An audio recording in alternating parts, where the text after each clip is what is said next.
In this video, I'll show you how to convert USDT to TON on Bitget Wallet step by step. First, open the Bitget Wallet app and unlock it. On the home screen, make sure you're in the right wallet account and on a network that supports both USDT and TON, such as a TON network or another chain where a swap route exists. Also check that you have enough USDT and a small amount of native token for gas fees. Next, go to the swap or DEX section inside Bitget Wallet. At the top, you'll see two fields, From and To. In the From field, select USDT, and in the To field, search for and select TON.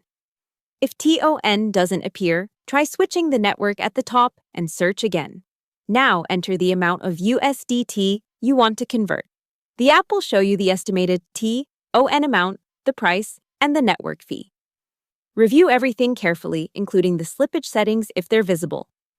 When you're happy with the details, tap Swap or Confirm, then approve the transaction. After it's processed on-chain, go back to your wallet home screen and you should see your new TON balance and the swap record in transaction history. Hope the tutorial was helpful. Subscribe to my channel and see you in the next video.